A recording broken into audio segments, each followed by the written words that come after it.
pada pagi ini saya ingin menjelaskan ayat yang telah saya bacakan tadi, yaitu sebahagian daripada ayat 4 surah Al-Hadid, wa huwa ma'akum aina ma kuntum, dan Allah itu beserta kamu dimanapun kamu berada. Pertama sekali hendaklah kita fahami dan yakini bahawa ayat tersebut adalah merupakan ayat mutasyabihah, ayatun mutasyabihatun, ayat yang samar maknanya, ayat yang samar maknanya tidak jelas, ya? Boleh mengelirukan kita. Seperti firman Allah Ta'ala, yadullah fawqa aydihim, tangan Allah itu di atas tangan mereka. Seperti juga Ar-Rahmanu ala arsy istawa, Allah yang bersifat Ar-Rahman itu istiwa di atas aras. Kalau orang-orang Islam yang mengikut pahaman Wahabi dimaknakan dengan makna bahasa. Bila dimaknakan dengan makna bahasa, maka hilanglah taraf ayat mutasyabih. Bagaimana ahli sunnah, ulama ahli sunnah menyelesaikan masalah ayat mutasyabih? Golongan ulama ahli sunnah wal jamaah, terutamanya golongan salafus salih. Golongan salafus salih ni, tuan-tuan, ialah ulama yang hidup di abad pertama, kedua, ketiga. Itulah yang digelarkan ulama salafus salih, yang dijamin oleh Nabi benar kebenaran mereka. Nabi kita bersabda, khairul qurni summal ladzina yalunahum summal ladzina yalunahum, sebaik-baik umat, sebaik-baik orang yang beriman ialah mereka yang hidup di kurunku, kurun pertama. Kemudian mereka yang hidup di kurun berikutnya, dan mereka yang hidup di kurun berikutnya, kurun pertama, kedua, ketiga. Inilah yang digelarkan ulama salafus salih. Kadang-kadang disebut salaf saja. Bagaimanapun, ada ulama yang melebarkan, meluaskan lagi masa salafus salih itu sehingga meliputi abad kelima, abad keempat dan kelima.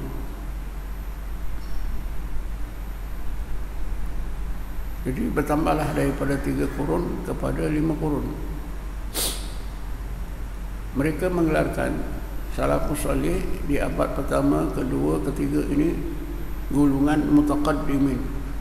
Salafus salih golongan mutaqaddimin. Mereka yang hidup abad keempat, kelima digelarkan dengan golongan mutaakhirin. Jadi kesimpulannya, ulama salafus salih, atau selalu juga disebut ulama ahli sunnah wal jamaah, ada terbagi kepada 2 tahap atau 2 golongan.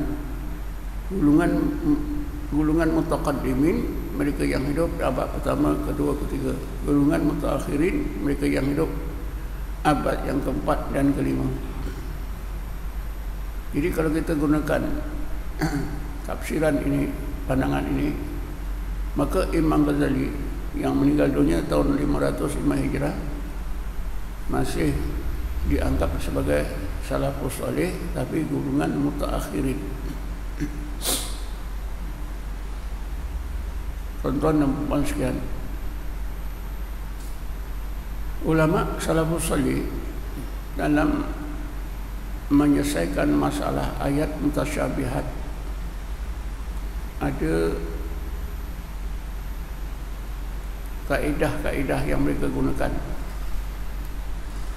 Golongan mutaqaddimin pertama sekali mereka tidak memberi makna dengan makna bahasa. Ini yang pertama. Ulama salafus saleh golongan mutaqaddimin tidak memberi makna dengan makna bahasa. Kalau diberi makna dengan makna bahasa, maka sifat mutasyabih hilang. Misalnya, wa huwa ma'akum aina ma kuntum tadi. Allah serta kamu. Dah Allah kata Allah serta kita lah. Bukan begitu ya.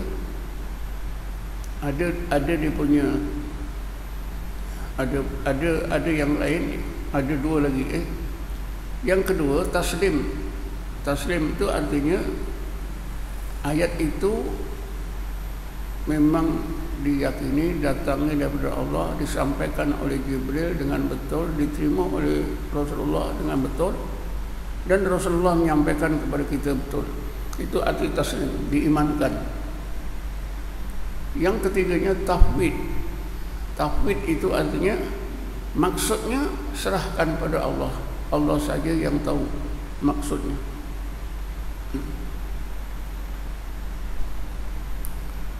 Bagaimanapun mereka tetap menggunakan dua ayat dalam menyelesaikan masalah ini. Pertama ayat laisa kamitslihi syai'un. Allah itu tidak ada sesuatu yang serupa dengannya. Satu lagi ayat yang akhir dari suratul Ikhlas. Walam yakul lahu kufuwan ahad. Allah itu tidak ada sesuatu yang serupa. Jadi dua ayat ini digunakan oleh salafus saleh golongan mutaqaddim. Dan setiap ayat yang berlawanan, yang nampaknya berlawanan ataupun ayat-ayat mutasyabih, ahli sunnah wal jamaah atau salafus saleh golongan mutaqaddimin tetap mendahulukan dua ayat tadi, laisa kamitslihi syai'un, lam yakul lahu wa lam yakul lahu kufuwan ahad. Selesai ya. Adapun golongan mutaakhirin, mereka yang hidup abad keempat kelima, mereka sama saja, pandangan mereka sama saja dengan pandangan salafus saleh mutaqaddimin. Cuma mereka menambah satu lagi unsur, iaitu mentakwilkan ayat-ayat mutasyabih ini dengan berbagai takwilan yang sesuai dengan sifat-sifat Allah. Misalnya yadullah fawqa aydihim. Yadullah ini ditakwilkan kepada kekuasaan Allah. Kekuasaan Allah mengatasi seluruh kekuasaan makhluk. Masyarakat Islam mendapati pandangan salafus saleh golongan mutaakhir ini lebih menenteramkan, lebih memuaskan hati masyarakat Islam. Saya sendiri pun memang lebih suka kalau kita takwilkan. Sebab misalnya tadi yadullah fawqa aydihim, tangan Allah itu di atas tangan makhluk. Jadi bila ditakwilkan, kekuasaan Allah itu mengatasi seluruh kekuasaan makhluk. Ar-Rahmanu ala arsyis istawa, ditakwilkan bahawa Allah menguasai, menguasai sepenuhnya alam semesta. Ya. Istawa itu dengan makna istaula wa qahhara. Istaula wa qahhara, menguasai sepenuhnya seluruh alam semesta ini. Jadi tidaklah boleh diberi makna dari segi bahasa Allah bersila di atas aras, tidak boleh. Kalau diberi makna bahasa, maka hilanglah sifat mutasabbih. Sedang Ar-Rahmanu ala arsyis istawa ini ayat mutasabbih. Jadi kalau diberi makna bahasa, maka hilanglah sifat mutasabbih. Jadi ayat muhkamah, ayat yang terang. Daripada sini tuan-tuan, ulama ahli sunnah wal jamaah, termasuklah ulama tasawuf, memahami ayat tadi, wa huwa ma'akum aina ma kuntum. Dan Allah itu beserta kamu di mana pun kamu berada.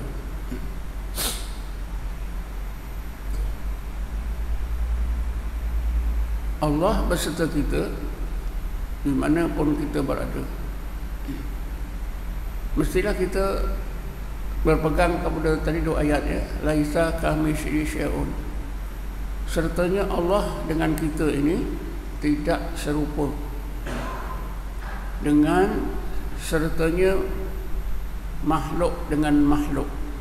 Kalau kita ini duduk berserta dalam masjid ini sertanya kita sesama makhluk. Jadi Allah tidak begitu. Sertanya Allah dengan kita itu maha suci.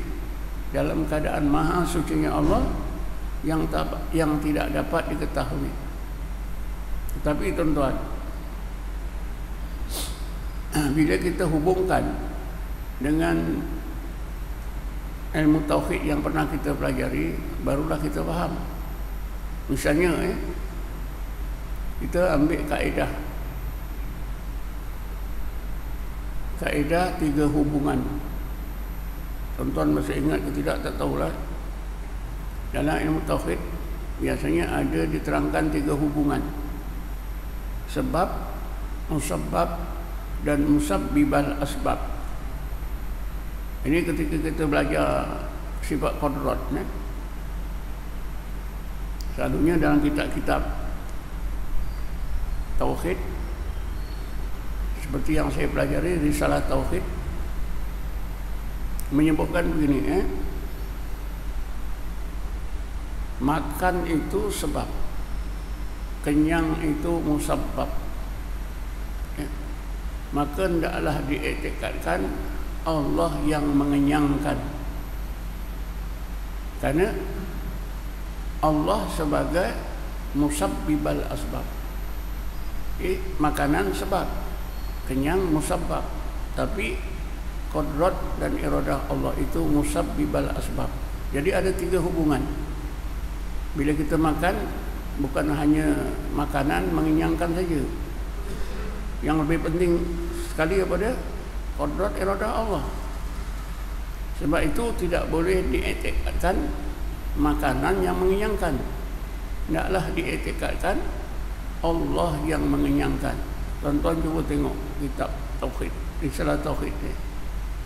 Disebutkan di sana, siapa yang mengiktikadkan makanan mengenyangkan, kafirlah dia. Ini bukan cakap saya. Siapa yang mengiktikadkan makananlah yang mengenyangkan, kafirlah dia. Jadi kita wajib mengiktikadkan Allah mengenyangkan. Obat sebab, sembuhnya penyakit musabbab, tapi hakikatnya Allah yang menyembuhkan. Kalau kita iktikad obat yang menyembuhkan, kafirlah kita. Ini bukan barang saya, ini dalam kitab-kitab tauhid. Mungkin tuan-tuan masih ingat. Dalam Quran pun banyak contoh ya. Bismillahirrahmanirrahim. Awalam yara ila at-tayri fawqahum safatin wa yaqbid ma yumsikuhunna illa rahman. Mengapakah manusia itu tidak melihat burung yang terbang di atas kepala mereka? Kembangkan sayap, injukkan sayap. Tidak ada yang menerbangkan burung tersebut kecuali Allah yang bersifat Rahman. Sayap kiri kanan, kembang kinjuk itu sebab. Terbangnya burung itu musabbab. Tapi Allah bagi tahu kita ma yumsikuhunna illa Rahman. Yang menerbangkan burung itu ialah Allah. Kita pakai, kita guna kereta, kita guna motor. Sama kita rasa enjin dah yang menjalankan, memusingkan roda. Lagi besar power enjin itu, lagi kuat. Pada masa itu kita lupa hakikatnya apa dia? Enjin kita berjalan itu dengan kodrat Allah Subhanahu wa taala. Kita melihat dengan mata. Pandangan mata itu sebab, nampak itu musabbab. Tapi hakikatnya kodrat iradah Allah Subhanahu wa taala. Kita bercakap. Ada lidah, ada mulut, ada pita suara, kita bercakap. Pita suara, lidah kita semua itu sebab. Timbullah musabbab percakapan. Hakikatnya ya Allah lah yang mencakapkan. Disebut dalam Quran qalu ma antaqana Allah. Qalu Bismillahirrahmanirrahim. Qalu lima syahidtum alaina. Qalu antaqana Allah alladhi antaqa kulla syai'in awwala marrah. Antaqana Allah alladhi antaqa kulla syai'in awwala marrah. Ini kisah pembicaraan di akhirat besok orang-orang jahat. Tangan, kaki, semua anggota jadi saksi, mengaku buat salah. Jadi individu tersebut komplain, kenapa engkau mengaku? Jadi anggota orang tersebut bercakap, antaqana Allah allazi antaqa kulla syai'. Kami ini dicakapkan oleh Allah. Allah yang mencakapkan tiap-tiap kejadian ketika di dunia dahulu. Jadi kita bercakap, kita rasa kita kerana ada alat apa tadi, pita suara, ada lidah, ada mulut dan sebagainya, maka kita bercakap. Jadi mulut kita itu sebab percakapan kita musabbibal. Percakapan kita itu musabbab. Qudrat iradah Allah musabbibal asbab. Jadi begitulah tuan-tuan. Jadi kalau kita pandang dari segi tiga hubungan ini, maka betullah Allah itu beserta kita. Allah itu beserta kita. Jadi kita nampak dalam hidup kita ini memang Allah beserta kita. Cuma hendaklah kita iktikadkan, tak boleh dirupakan macam mana sertanya Allah dengan kita. Tak boleh kita rasa Allah dalam diri kita atau di luar diri kita, tak boleh. Di dalam sejarah umat Islam, tuan-tuan, berpunca daripada ayat ni, maka timbullah dua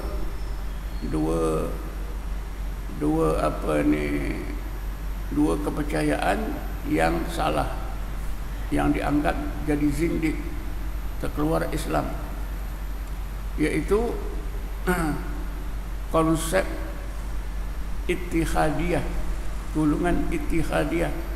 Satu lagi golongan hululiyah. Ittihadiyah ni konsepnya ialah mereka yakin bahawa Allah dengan makhluk adalah bersatu. Allah tetap Allah, makhluk tetap makhluk. Ini akidah seperti ini salah, zindik ya. Ini sudah wujud abad ketiga keempat sudah ada ya. Kemudian hululiyah. Hululiyah itu anggapan atau kepercayaan Allah dengan makhluk adalah mesra, seperti mesranya gula atau garam pada air. Ini pun salah ya. Jadi golongan ittihadiyah, golongan hululiyah, ini adalah golongan yang sesat. Timbul golongan ini berpunca daripada tadi dah, wa huwa ma'akum aina ma kuntum. Allah serta kamu dimanapun kamu berada. Jadi orang-orang yang jahil ni tuan-tuan, tapi kira kalau gitu Allah dengan kita bersatu. Allah dengan kita mesra, seperti mesranya gula pada air ya. Kedua-dua pahaman ini salah tuan-tuan ya. Ini sudah wujud pada abad ketiga keempat Hijriah. Dan kita boleh baca maklumat dua-dua golongan ini, ittihadiyah, satu lagi hululiyah, dalam kitab Kashful Mahjub yang dikarang oleh Syekh Hujuairi yang meninggal dunia tahun 465 Hijrah. Kitab Kashful Mahjub ini di antara kitab tasawuf yang awal dikarang oleh ulama tasawuf ya. Tuan-tuan dan puan sekalian, para ulama sendiri pun menghadapi kesukaran macam mana nak mempercayai, nak mengiktikadkan wahwa ma'akum aina ma kuntum. Mereka mengadakan satu seminar di Masjid Al-Azhar ya. Tentunya yang hadir ulama Azhar. Mereka berbincang panjang lebar satu malam ya. Akhirnya tersimpullah dua pandangan. Pandangan yang pertama, satu golongan ulama menegaskan bahawa yang berserta dengan kita itu hanyalah sifat-sifat Allah, tidak zatnya. Seperti sifat ilmunya, qudrat iradahnya, bukan zatnya. Ini bermakna golongan pertama ini memisahkan antara sifat dengan zat ya. Golongan yang kedua mempunyai pandangan yang sebaliknya, bahawa yang berserta dengan kita itu ialah sifat dan zatnya sekali, sifat dan zat Allah sekali. Cuma kedua-duanya tetap memegang, tidak boleh dirupakan, tidak boleh dibayangkan. Kerana laisa kamitslihi syai'un, Allah itu tidak ada sesuatu yang serupa dengannya. Walam yakul lahu kufuwan ahad. Inilah kesimpulannya ya. Tuan-tuan dan puan-puan sekalian, saya fikir untuk menyelesaikan masalah ini kita gunakan tadi lebih baik ya, 3 hubungan: sebab, musabbab dan musabbibal asbab. Kalau kita ingat 3 hubungan ini, memanglah Allah beserta kita, tapi dalam keadaan yang tak boleh diketahui, dalam keadaan maha sucinya Allah Subhanahu wa taala. Di samping ayat ini tuan-tuan, ada sebuah hadis Nabi. Sebuah hadis Nabi. Nabi bersabda, wa huwal al'ana ala ma kana alaihi wala syai'a ma'ahu. Allah itu sekarang ini seperti dahulu, dia tetap tak ada sesuatu yang berserta dengannya. Ini hadis Nabi ya. Jadi seolah-olah hadis Nabi ini sudah kontra dengan ayat Quran. Ayat Quran menyebutkan wa huwa ma'akum aina ma kuntum. Allah itu serta kamu dimanapun kamu berada. Rasulullah pula bersabda, Allah itu sekarang ini sendiri, sendiri. Tak ada sesuatu yang berserta dengannya. Kan ini kan berlawanan. Tapi sebenarnya tidak berlawanan tuan-tuan. Yang Rasulullah sebut itu ya, ya, bermaksud Allah itu sepanjang masa, sejak dulu sampai bila-bila, dia sendiri. Dia sendiri.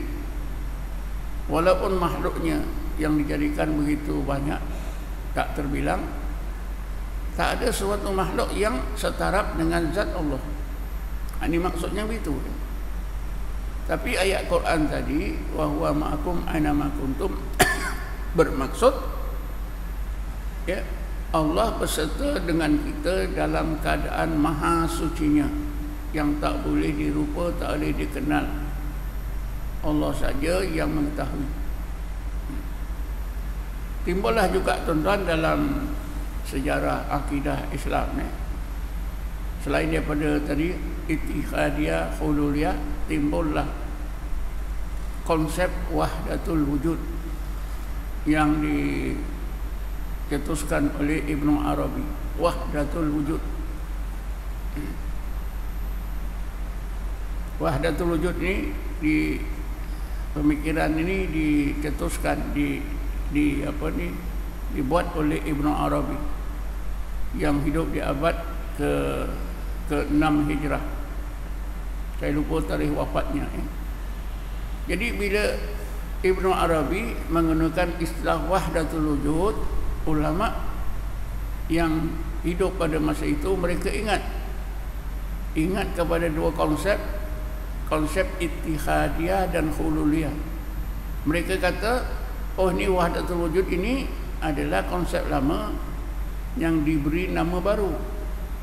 Maknanya para ulama pada masa itu ingat wahdatul wujud ini sama dengan makna Ittihadiyah dan Hululiyah.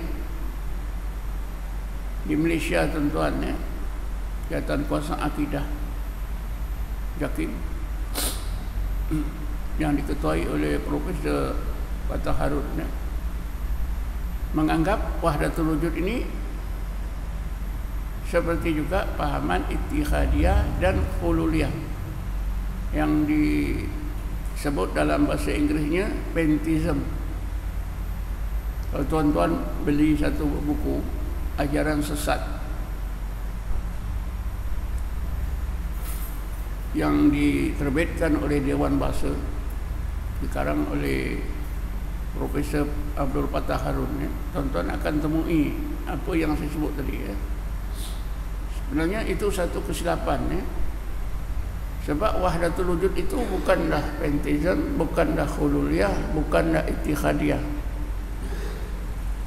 Ramai ulama yang menerima konsep wahdatul wujud ya. Boleh katakan semua ulama tasawuf menerima kebenaran konsep wahdatul wujud. Di zaman moden tuan-tuan, bekas apa itu Naib Chancellor Universiti Azhar, bekas Syekhul Azhar yang terkenal siapa dia? Dr. Syekh Abdul Halim Mahmud, dalam sebuah kitabnya yang bertajuk Al-Majmu', dalam kitab ini beliau menegaskan bahawa wahdatul wujud itu betul, kerana makna wahdatul wujud itu wahdatul wujudullah, ditambah satu kalimah di hujung tu, wahdatul wujud, tambah satu kalimah, wahdatul wujudullah, kesesaan wujud Allah. Betul lah. Dan Ibnu Arabi pun memang bertujuan itu. Tetapi oleh kerana sebelum beliau sudah lahir tersebar pahaman Ittihadiyah, pahaman Hululiyah atau pantheism, maka ulama menganggap wahdatul wujud yang diutarakan oleh Ibnu Arabi ini sama dengan pahaman Ittihadiyah dan Hululiyah, sedangkan yang sebenarnya tidak. Ramai ahli hadis yang menerima dan membenarkan konsep wahdatul wujud. Antaranya ialah Imam Syuuti, seorang ahli hadis yang terkenal, meninggal dunia 900 Hijrah. Begitu juga seorang ahli hadis lain, Ibnu Hajar Haytami, dalam kitabnya Fatwa Hadisiyah Semua saya dah baca Tetapi kompleks tetap wujud Polemik ilmu tentang wahdatul wujud ini memang terus berlaku. Ada yang menerima, ada yang tak menerima. Yang tak menerima kerana mereka tak faham. Antara ulama yang membela secara ilmiah dan pembelaan itu sangat baik ialah Syekh Abdul Wahab Sya'rani. Syekh Abdul Wahab Sya'rani ini seorang ulama tasawuf di Mesir, meninggal dunia tahun 974 Hijrah. Beliau ada sebuah masjid yang besarnya pun lebih kurang masjid kita ni. Makamnya pun ada di dalam masjid itu.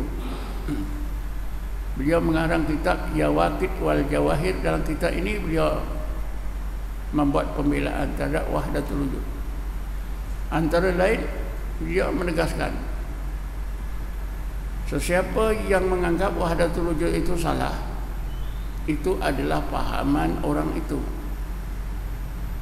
Karena yang dimaksudkan oleh Ibnu Arabi tidak seperti itu. Ibnu Arabi menulis banyak kitab mengenai akidah. Dia sudah semak seluruh kitab-kitab akidah, kitab-kitab tauhid yang dikarang oleh Ibnu Arabi.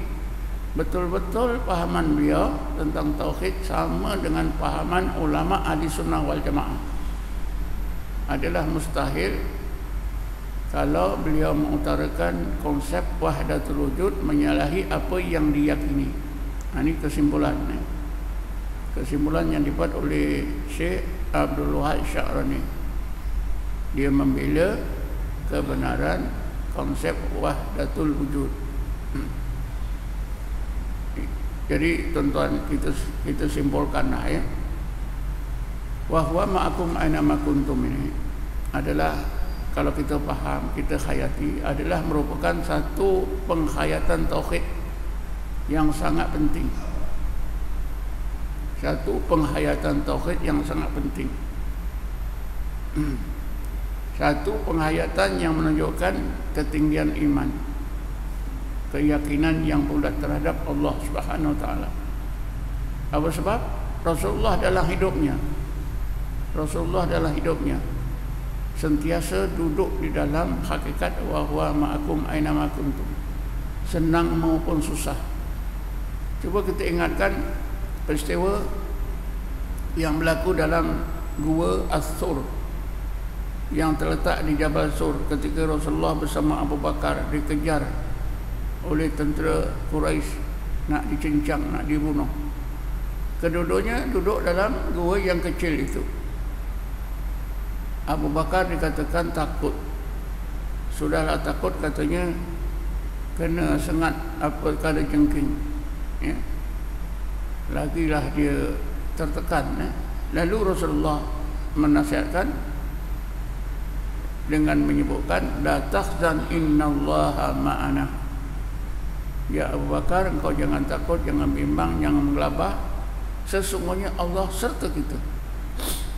Jadi kita dapat tahu ya, Rasulullah itu sentiasa duduk dalam hakikat wa huwa ma'akum aina ma kuntum. Karena itulah maka penghayatan bahawa ma'akum aina kuntum itu adalah satu penghayatan tauhid yang sangat penting, yang bernilai tinggi dari sudut iman. Jadi saya fikir setakat ini saja. Wallahu a'lam. Assalamualaikum warahmatullahi wabarakatuh.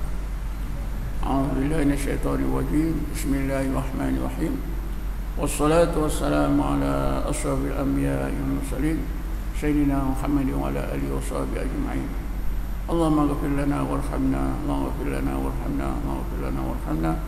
ولآبائنا ولأمهاتنا لإخواننا لأخواتنا ولمعلمنا لمشايخنا وللمسلمين والمسلمات والمؤمنين والمؤمنات برحمتك يا أرحم الراحمين.